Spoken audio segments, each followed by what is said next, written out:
point.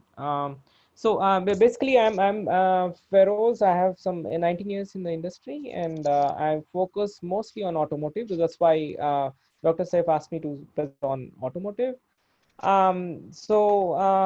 In the next few minutes, I would probably walk you through some of the mega trends that are happening in the automotive industry, being revolutionized by IoT.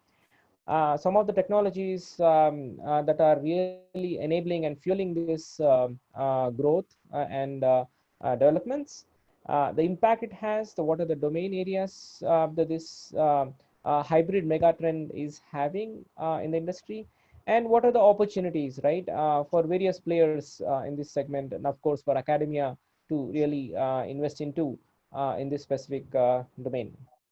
So IoT is an ocean, like Dr. Saif was mentioning. Now I'll focus on automotive, which is, again, it looks like a big sea to me, the kind of things that are happening over here. So please stop me, interrupt me whenever, wherever. So with any questions, I'll be happy to answer. If not, I'll take a note and get back to you later. Um, so this is the agenda I had. So just Dr. Fahim, how much time do we have for this session? Sir, maybe around 30 to 40 minutes, sir. 40 minutes till 12 o'clock? Oh, I'm sorry, I couldn't hear you. There was some echo. Yeah, till 12 o'clock we can continue. 12 o'clock, right? Okay. Okay. Am I audible, sir? Hello. Yeah, you weren't very much. It's break.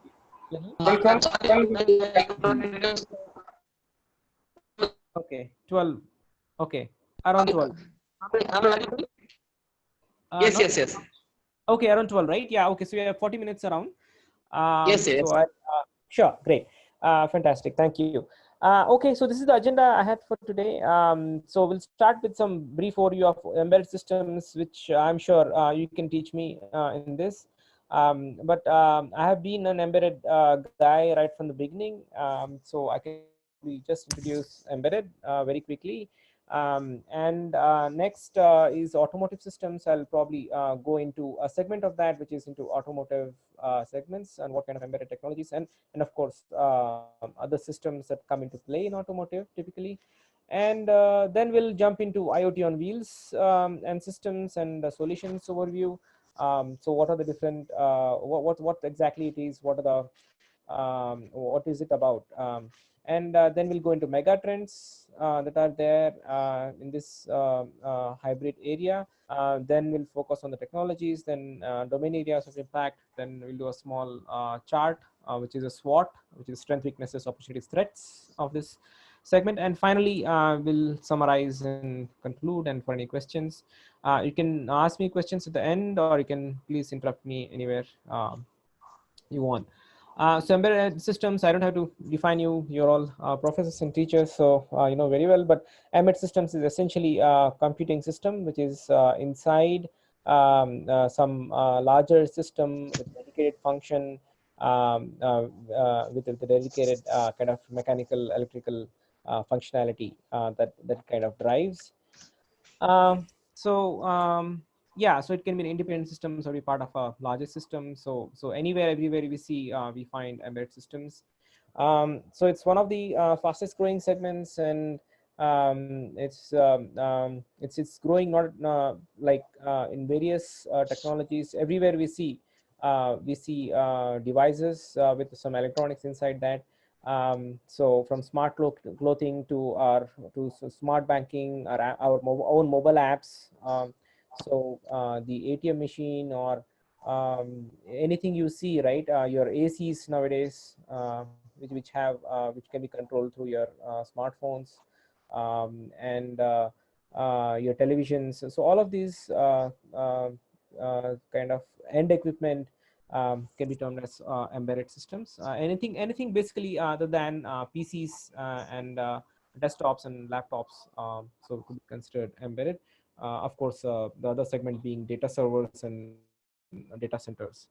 So some of the hot technologies that we are talking about. IoT is part of them.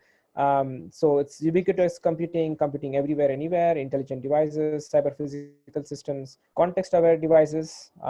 So adaptive robotics, for example, is probably an example of that.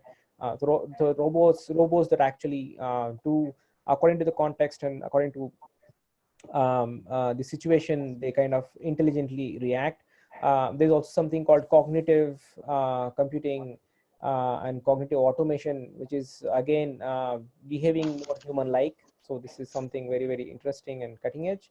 Organic computing, some simulating some kind of organic kind of behavior by some of these systems and research areas. Automatic contextual reconfiguration, so things like that. So these are some of the hot areas in embedded that we see today. So what are the segments that it touches in? So basically, so almost any segment you see: medical electronics, consumer electronics, automation, industry 4.0, industrial controls, automotive electronics, military aerospace. You have a lot of embedded stuff inside the planes, inside the satellites, inside all of these systems. Automation, of course, so any of these printers, scanners, and stuff like that, and telecom switches, routers, or modems that we use for internet and all of that. So everywhere we see all pervasive embedded systems. So automotive. So what's special about automotive, right? So just to get a some kind of motivation. So it's one of the fastest growing segments in electronics. Probably is number one or number two in electronics. So automotive electronics is like booming, and we see the cars are getting more and more electronic enabled, because so you save on the mechanical costs, you save on the wiring harness. So you have wireless technologies which kind of reduces the size or the weight of the car, and that reduction in weight really enables you to improve your mileage, because the weight the engine is driving is much lesser. And of course, there's going to be electric vehicle kind of adoption more and more as we go. And that would really mean a lot of power electronics that comes in and kicks in. And that really increases the electronic bomb inside the car. And as we speak, automotive cars are going through kind of a very, very interesting phase. The cars are going to be, I think the most visible and most prominent of them, the cars are going to be autonomous. So they're going to drive you like without your intervention. It's level 5 cars. I think we are still 5-10 years away from that. But yeah, there are some OEMs, car OEMs, original equipment manufacturer, what we call the car manufacturers like Tesla or like BMW, Volvo. So these folks are actually deploying some of these advanced features in certain controlled environments today. So that's a lot of exciting stuff happening in autonomous segment. Number two, I would say, is electric vehicles. So the cars are getting more and more electric thanks to their environment friendly kind of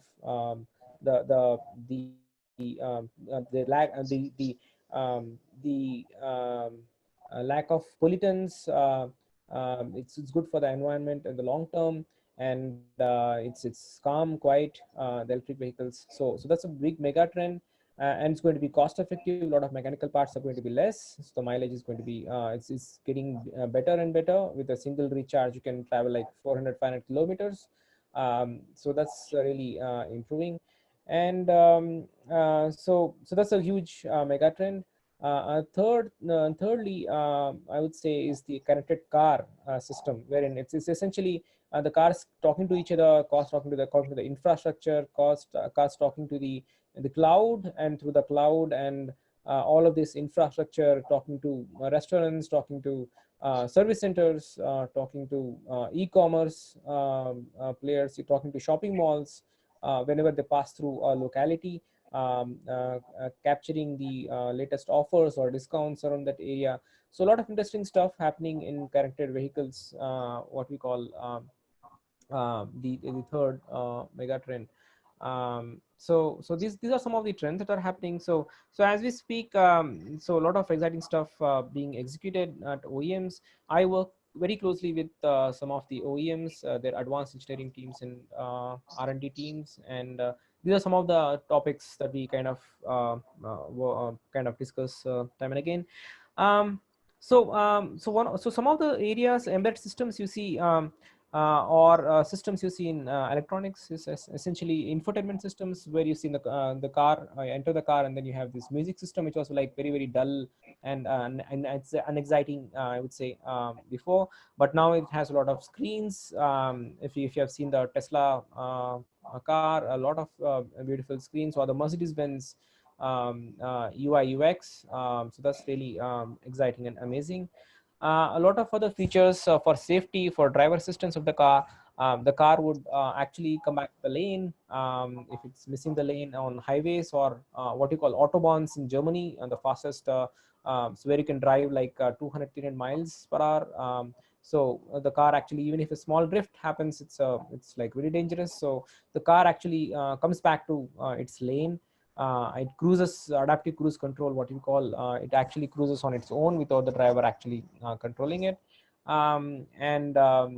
Features like, yeah, it kind of through vision cameras, it can actually read up what are the speed limits, then kind of slows down on its own. So things like a lot of interesting stuff using radars, using vision cameras, and a lot of other stuff happening in telematic space and commercial fleet, and stuff like that. So we'll go through some of these. But automotive in general is very exciting an area, both in terms of embedded systems as well as the overall system. And it's many times referred to as the mother of all industries, because of the huge number of employment that it offers, and a lot of research and R&D and adoption, technology adoption is adopted by automotive industry. So what are traditional systems which we used to hear probably 5-10 years back?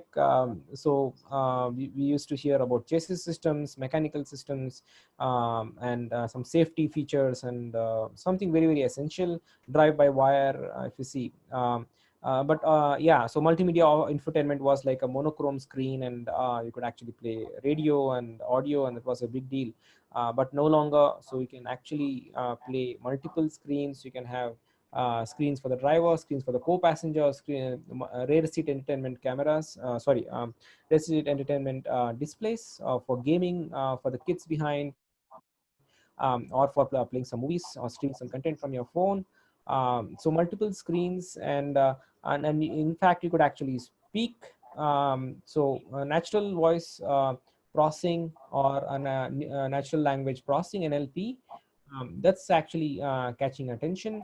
And now you have some small robots coming inside cars, right, which could actually you can speak to and get things done. You no longer have to say, hey, yeah, press buttons or move knobs. You can just say, hey, increase my AC a little bit, and then it will react, and it will increase the AC, or it can open the door window behind. You can just speak to it, and the system understands, and kind of controls the various body control modules of the car. Very interesting, exciting times. So a lot of challenges, opportunities as well as challenges for the OEMs. Basically, so automotive, it's like a high stakes game. You need software, but you need software which is functionally safe. It should be certified. Should be, there are standards like ISO 26262 you need to comply to, so that the behavior of the car doesn't impact the environment. So it has to be safe. When the brake has to happen, it has to happen for sure. So you need an ACLD kind of a certification for such kind of systems. Then there are infotainment systems which actually come in, and there are some problems as well. The cars getting connected. If you have heard of the Jeep Cherokee experiment, wherein the Jeep Cherokee car was hacked by two security professionals, and the journalist was driving on a highway in the US, and then they hacked the car through the infotainment, through some weakness in the infotainment system, wherein they found some IP, and they kind of reflashed the one of the hardware and rewrote, I mean, kind of reflashed and changed the software functionality of one of the hardware, and they could control the car, they could switch off the engine, they could control the steering wheel on the highway, as the journalist was like recording everything. So connected cars, yeah, it's a lot of opportunities, but also a lot of challenges thanks to these kind of cyber security and issues like that. But yeah, I think challenges are there, but there are solutions, and people are really doing a lot of research in this. And no longer the OEMs like BMW, Audi, or even Tata, Mahindra are going to be oblivious of what is the hardware, what is the software. Every OEM, if you have seen a couple of decades back or 3-4 decades back, the the OEM actually spun off their electronic or electric division, for example, and created a separate company, because they thought their focus was on all manufacturing and design and the marketing and stuff. But now electronics and software is center of the radar for the OEMs, for the car manufacturers, and they are really regaining that that kind of uh, design area, and really putting in all their weight and investment and R&D into that. I think classic or the one of the good examples is Volkswagen, which is the largest OEM, almost it's the top three. It's like which ships like 10 million cars a year, which is like a crore cars in a year, and at par with Toyota and General Motors. And those executives at Volkswagen, they have decided to really invest into software. They're creating their own software systems, safety standards, and autosys and stuff. So OEMs and car manufacturers are not going to be manufacturing just the hardware and the tires and integrating assembly lines. They are really getting into software, and that's very exciting times nowadays. Yeah, and so they're working with design houses, and pushing the tier one suppliers like Bosch and like Harman, like Visteon, and these tier ones are being shrunk to focus more on hardware and manufacturing rather than on really real software of innovation. So one important data point here, so 80% of the innovation that's happening in the cars is electronics and software. So it's a big percentage. So a lot of interesting stuff happening, and a lot of scope for research and contribution and collaboration. Now coming to IoT on wheels, IoT and how it impacts automotive. So what I termed as IoT on wheels. So IoT is a game changer. We all know, like Dr. Saif was mentioning, a lot of exciting stuff. It's a huge area. And automotive is another hotbed vertical of IoT. I mean, it's another industry in itself, and one of the major segment of adoption of latest technologies is into IoT. So automotive and IoT together kind of is a mega trend, I would say, hybrid mega trend. And it's one of the fastest markets for IoT, estimated to be $740 billion of investments by 2025. So automotive, we are kind of expecting to see a lot of investment in various aspects, which we'll see as we proceed. Okay, and yeah, so by 2020 there will be 250 million cars which will be connected as per the Gartner reports. And we see a huge drastic rate of this connectivity going in, with 67% more cars in just 2 years. So almost every car that we'll see probably in 2030 would be connected. Yeah. Okay. So what exactly does it have? IoT hardware systems would typically is essentially the automotive systems with connectivity. There'll be a processor, there'll be memories, there'll be signal processors and FPGAs, and some of these or all of these functionalities in a single SoC. So what we call ECUs, engine control unit or electronic control units, the ECUs, which run an SoC combining all of this functionality and running these software stack like operating systems, with the middleware, the applications and tools and stuff like that. So, so what are the different players that are here? So it's like I said, it's no longer going to be the Tata and the JLR and the Volkswagen or Ford or GM. It's going to be a lot of different players at different levels. So you have players like Google and Apple and Amazon really coming inside the car big time and really taking a pie of that huge business that's possible. There are companies like Qualcomm who are aggressively investing into the chip, the SoC. There is Texas Instruments, there is Nvidia, there is Renesas, so who are really fighting hard to really get a pie of the hardware piece. And then you have a lot of other players who are like building middleware or some IP or cloud software and stuff like that. So so yeah, so self-driving technology, one of the most interesting, exciting. So some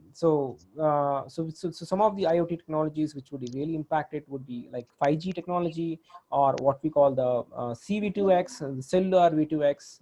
So V2X essentially is vehicle to infrastructure, which is essentially the car actually speaks to the environment around it, what you call the roadside unit, RSU, and OBU, the onboard unit. So some system, some electronic system inside the car is there, and there is also then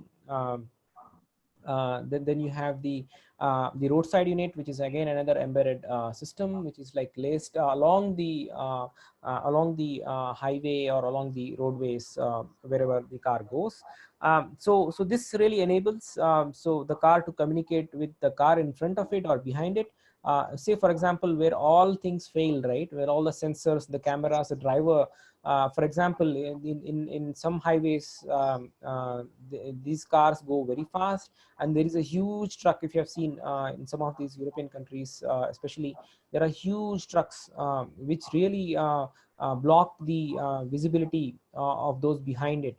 And for example, there is a car in front of the truck, and it suddenly brakes. There is no way for the driver to react in a very short time.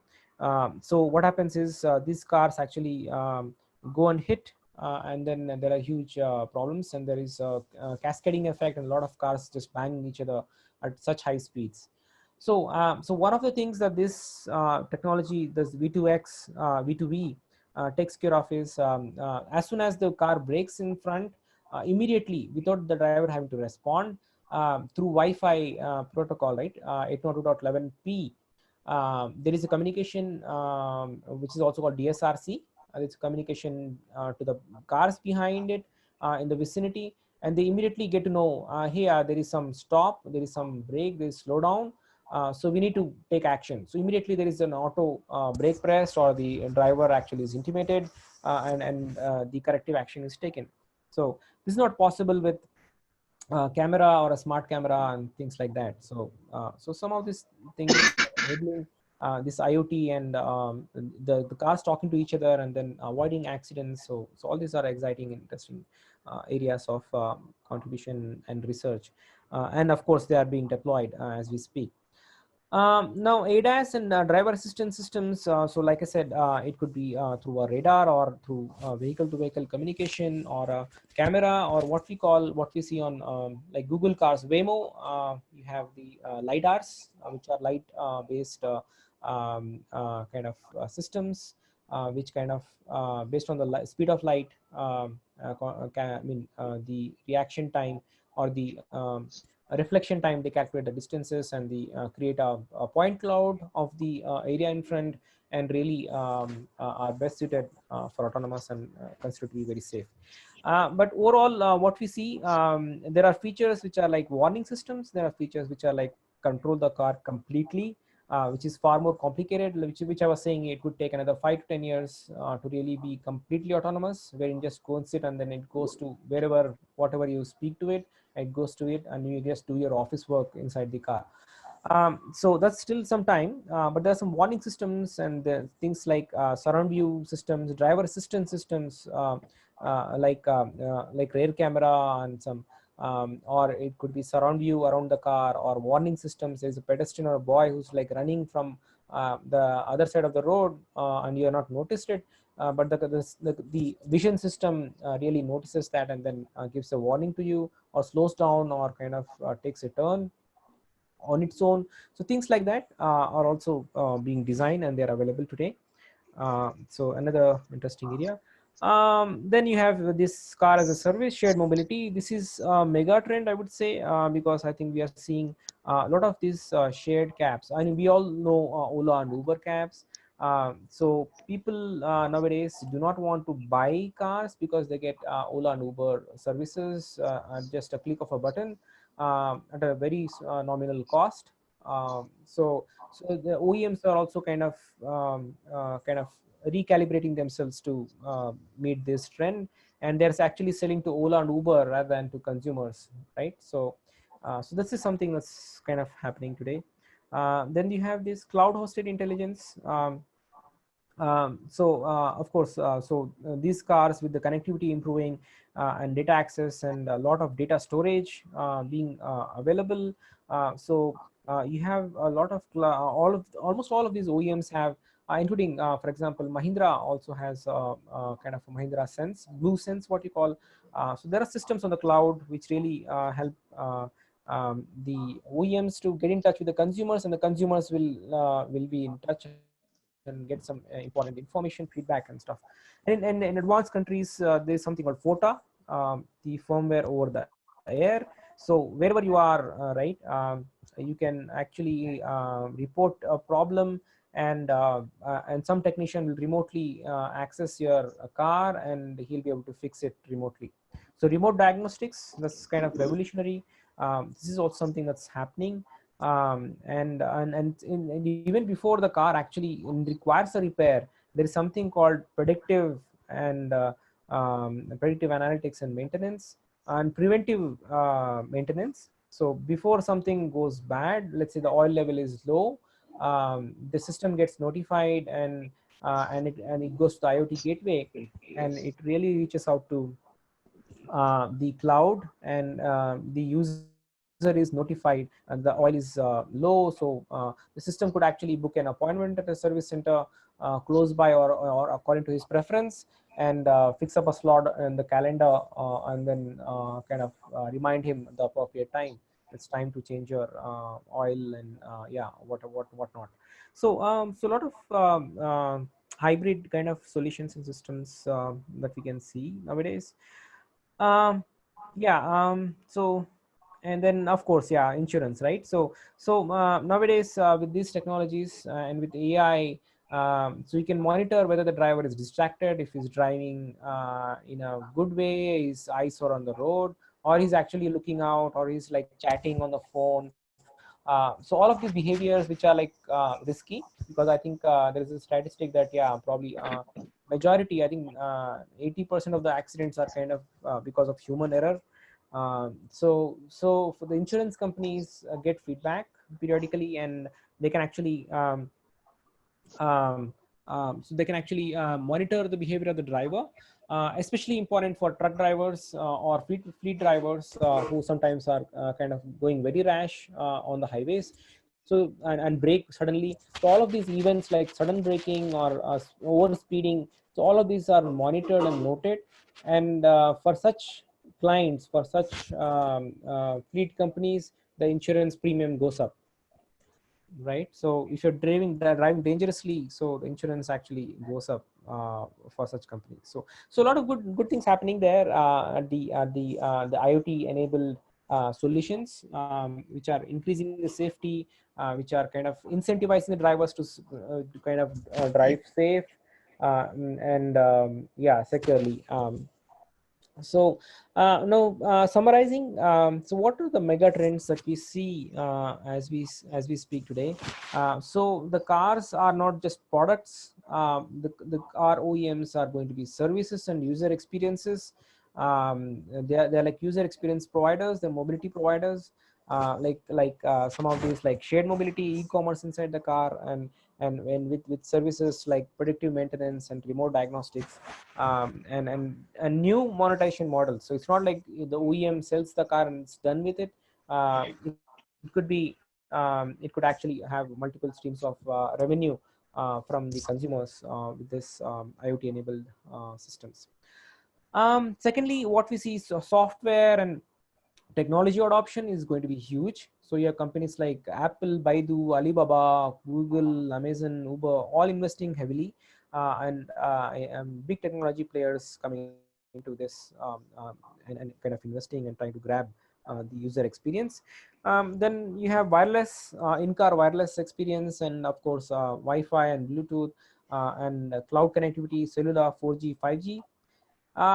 So natural language processing, you can speak in Telugu, you can speak in Kannada, you can speak in whatever language, and the system will be able to understand you and react to play a particular song, or it could be turn off the lights, or switch on the headlight, or whatever it is, right? So it's possible nowadays with this kind of wireless systems.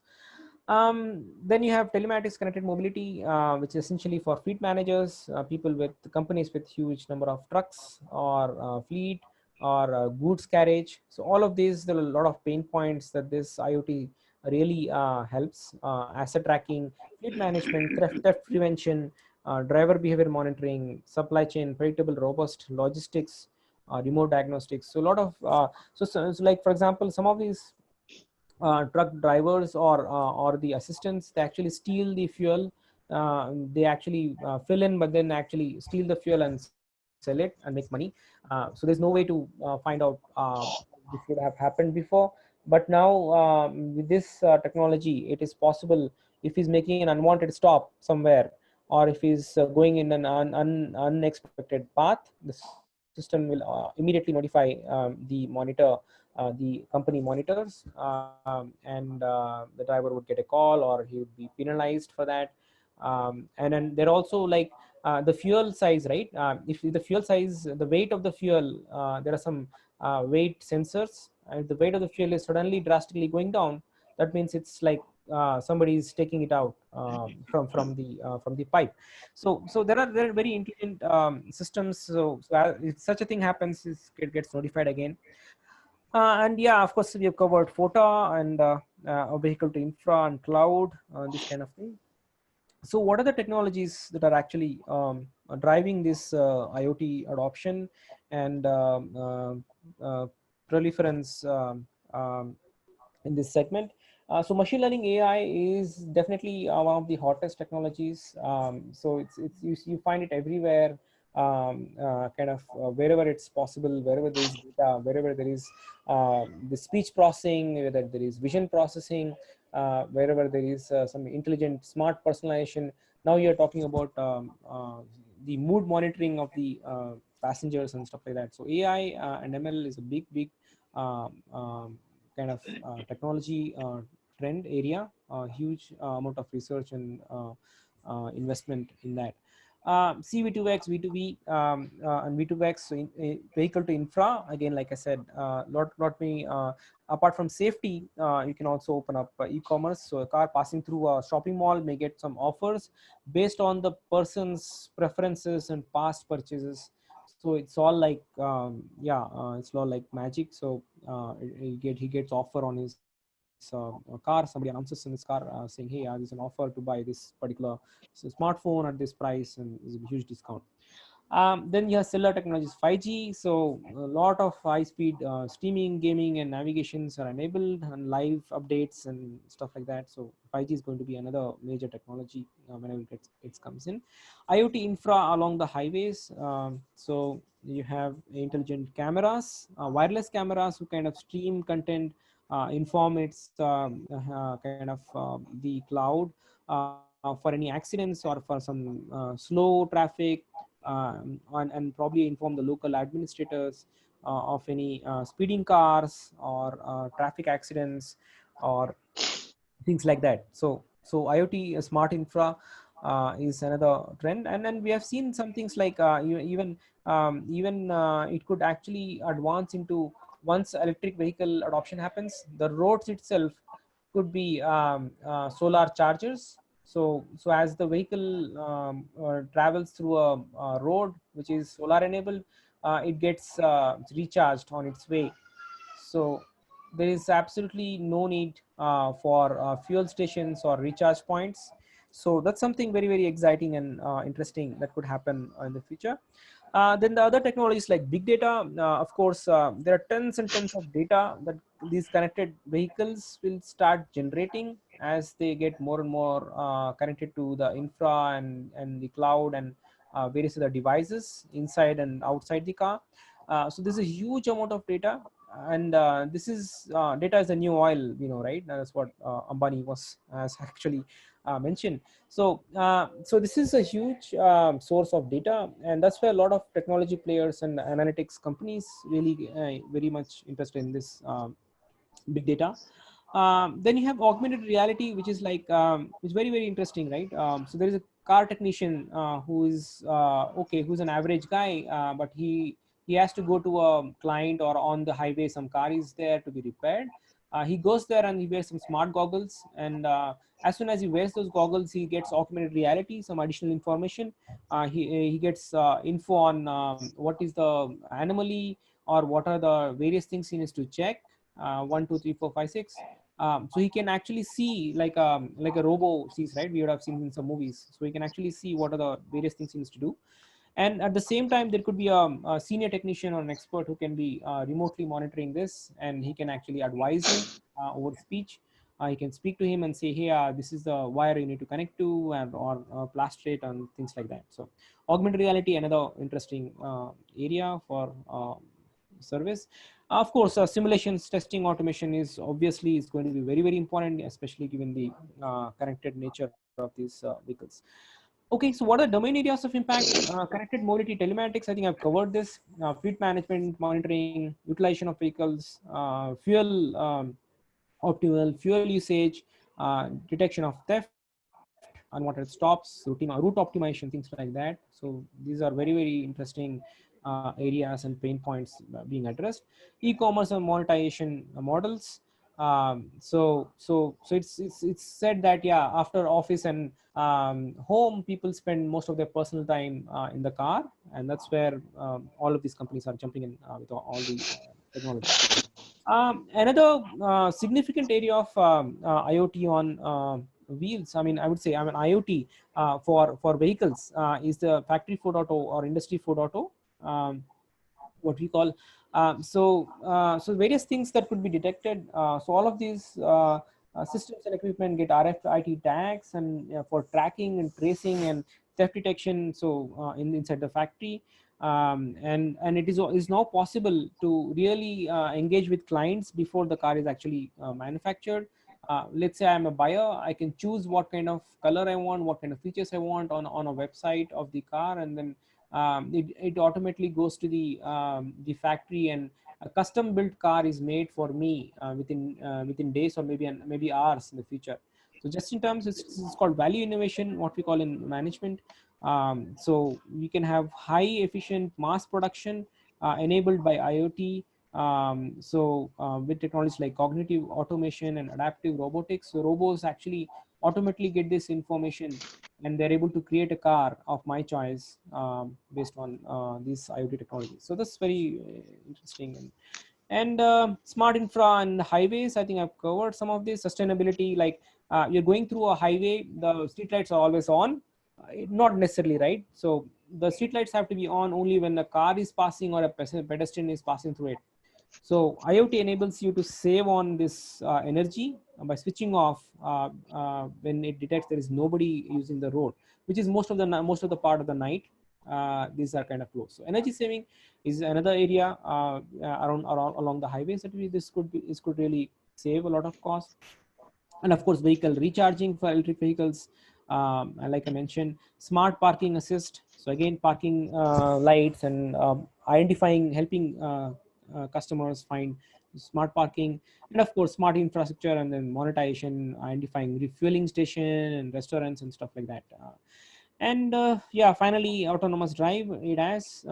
Yeah, probably the most exciting. So it's like car is going to take you wherever you want. Just tell it, and then it kind of recognizes you and goes through kind of where whatever, and takes preventive actions. It understands where is the bottleneck, where is the traffic jam, where is the accident or accident prone zone, gives you warning, and navigates through whatever path is safest.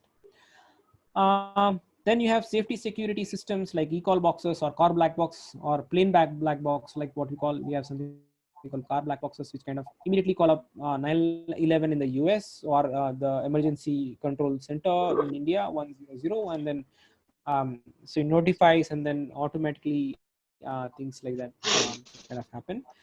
Then there are systems which are enabled by technologies like monitoring the breathing of the driver, heartbeat monitoring, and these kind of are being tracked and stored in the cloud. And there's a intelligent way of connecting to the through the cloud to probably to somebody from the caretakers, or could be police around that, and inform them about the risk. Um, yeah, so and of course there could be customization based on the person, traffic scenarios. The predictive maintenance servicing, I think I've already mentioned. I'll probably skip it. And infotainment, in-vehicle infotainment systems, smartphone connectivity, projection systems. So let's say there are 2 or 3 users of the car. Depending on the user, the seat is adjusted, the music is changed, and even detecting the mood of the driver or the passenger. The music changes, and the options actually change. So a lot of things like that really happening. And even the maps, like NDS is a universal standard on maps. Navigation maps could be live rather than being something stored on your phone, or um, on your uh, head unit, or the infotainment screen. Of course, I have spoken about insurance impact. So a lot of pluses, but yeah, there are also threats and challenges. Like cybersecurity is an issue. Like I said, there could be hackers, and this is more connected the cars, the more risk of being hacked. Then there are privacy concerns of the consumer. Then there are stability concerns with the live over-the-air updates. So there are critical software that's being updated. How many? So it's expected that you run through 1 billion miles to be actually be sure that yeah, the system is working perfectly. So is it possible with frequent updates? That's something of a risk. Of course, there are issues of interoperability with various IoT based systems. Then connectivity may not be there in all the places. Handling huge unstructured data that needs to be handled, and huge data management across territories and geographies, and compute power. So a lot of opportunities. I'll probably summarize in a few minutes since we are crossed 12. But very quickly, 80% of the innovation is going to be software and electronics in automotive space, and a lot of ecosystem partners. And data is the new oil, $70 billion. It's a huge number by 2030, according to McKinsey, which is a prominent management consulting company.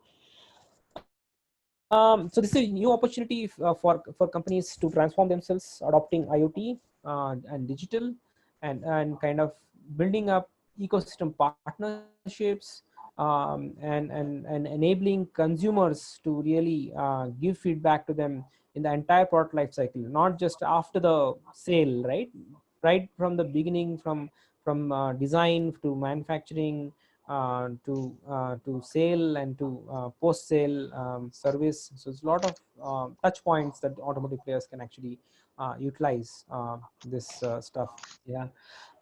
This is a SWOT.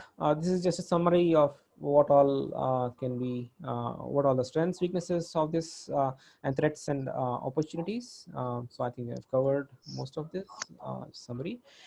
So finally, to conclude, there are a lot of myriad opportunities in IoT on wheels itself. A small segment of the IoT, probably the largest, but yeah, one major segment of IoT. And those who can adapt to the new digital environment, capitalize the latest technologies with differentiating ecosystem partnerships will take the pole position. So so there's nothing like yeah, status quo. Things are changing fast, so you have to adapt, and that's where the contribution of academia and research in enabling this, I'm sure. So just conclude with a quote.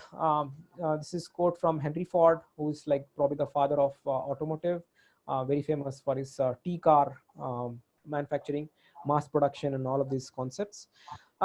So he says, we don't want tradition, we want to live in the present, and the only history that's worth a tinker's dam, which is like, which is worth a very small, significantly small thing, is the history we make today. So he doesn't believe in history, he believes in living in the present, and let's do and change, adopt the change, and move ahead and take the pole position, as we can say. So that's all I had. Any questions?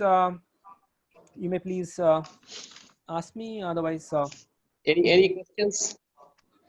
Participants, dear participants, any?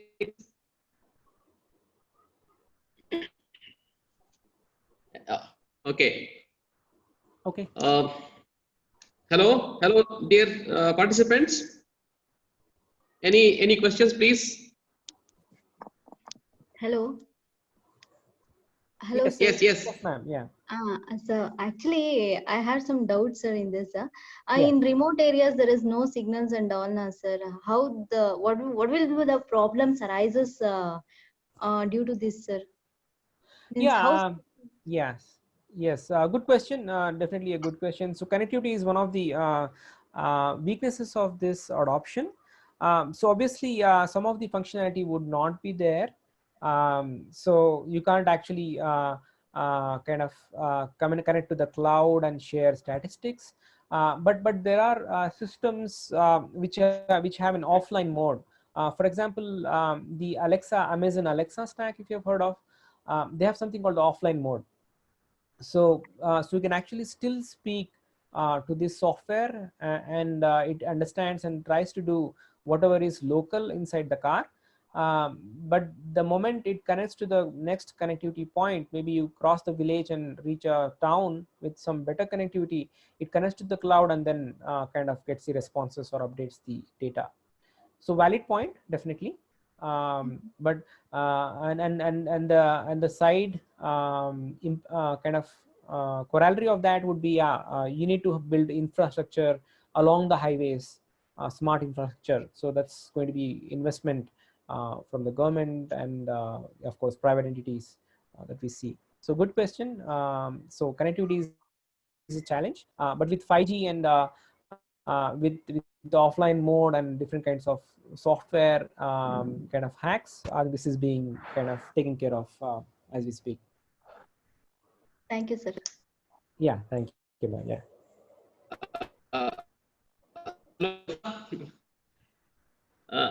Irfan sir. Yes, Dr. Fahim. Hello. Yeah, I can hear you. Yeah. Sir, there are concerns about 5G network. So Okay. many articles on 5G network, the pros and cons of 5G network. Okay.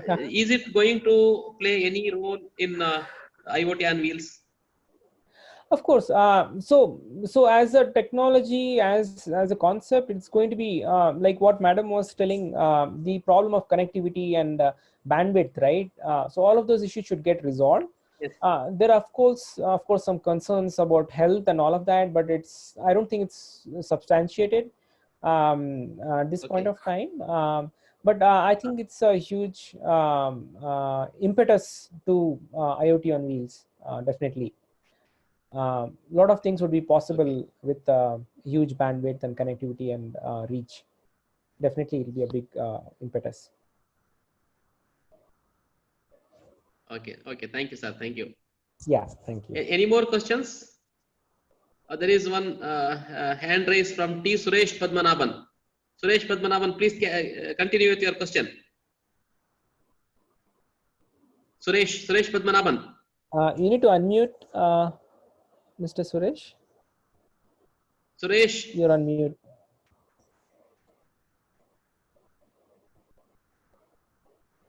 Yeah, there is an. I'm not sure. You need to unmute first. I think he's speaking, but he's on mute. Okay. Suresh, are you online? Okay. Okay. So All right. there is no response from him. So it was a very nice session, sir. Thank you. Thank you, So sir. Thank you. as your as a name goes true to your name, Feroz, shining and knowledge. Your knowledge is shining. Very nice. So Thank you, having sir. Thank you 19 so plus much. years of experience, Yeah. taking B from NIT Surathkal, MBA from IMB. So you are an extraordinary person. So No, you are sir, not having, really. you are passionate about technology and business development. Very Thank you. nice. Mhm. I could not introduce you initially. So Sure, 19 sir. plus years of industry experience in embedded systems, software architecture, system design, establishing centers of excellence, sales pipeline and technology team building. At Luxoft, passionate about driving the automotive LOB and building a pipeline of business prospects, solution architecting, and expanding customer footprint. Really, it was a nice presentation. Thank He touched you, upon sir. Thank you so embedded much, sir. system trends and IoT, automotive market trends and challenges, IoT on wheels, major players, business opportunities available in the field, V2X, child V2X technology were introduced, which we were not knowing. ADAS, ADAS, then drivers were introduced. Intelligent risk management has been touched upon. Cloud hosted intelligence. It's difficult to put 20 years of experience in just 30 to 40 minutes of words. Very nice presentation. Thank you, sir. Thank you so much. I Different appreciate it. languages that can be used to guiding the car. The nice presentation, sir. I Thank you, thank sir. you. Thank you, sir. There is one question from Chaitra Raghu. There is she Yes, has ma'am. raised her hand. Chaitra Raghu, are you audible, Chaitra Raghu? Chaitra? She needs No, to I think everybody is on mute. They are mute. not Yeah. able to listen to us. Yeah. Okay. She can chat. Thank If you very she much, wants. sir. Great, sir. Yeah. Thank you. Thank you so much. You're most welcome.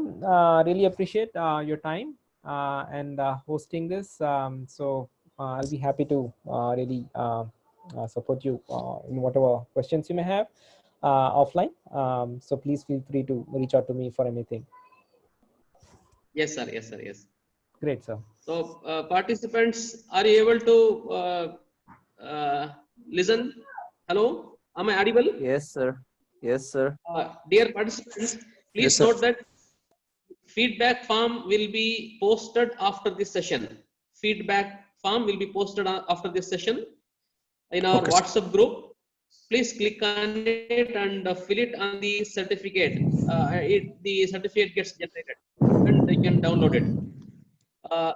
One point you have to note is that while filling the feedback form, write your name in short. If it is too long, say if it is Sunil, no problem.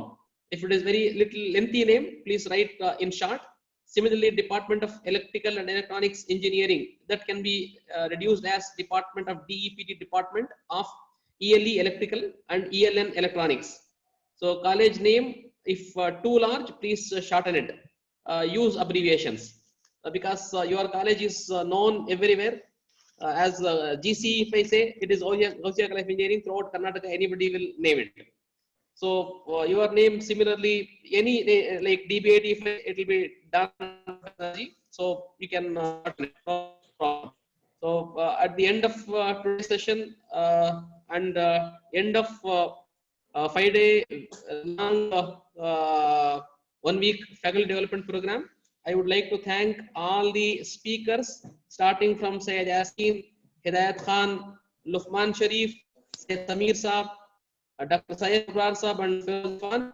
All the guest speakers, they touched upon their particular topic very well. It was very nice gesture from their side to come online and explain the topics it was very fantastic.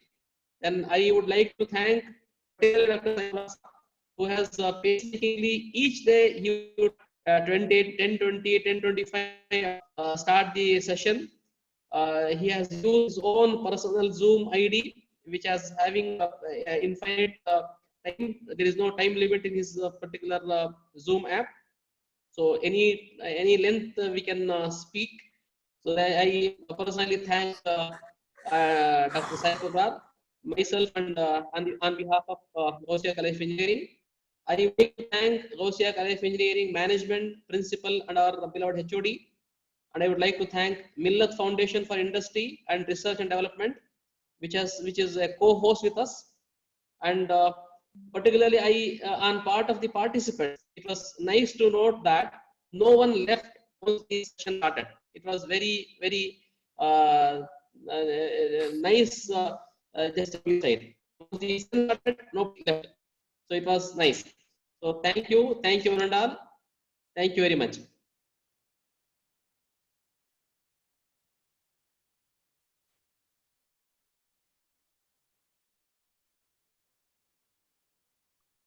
Okay, sir.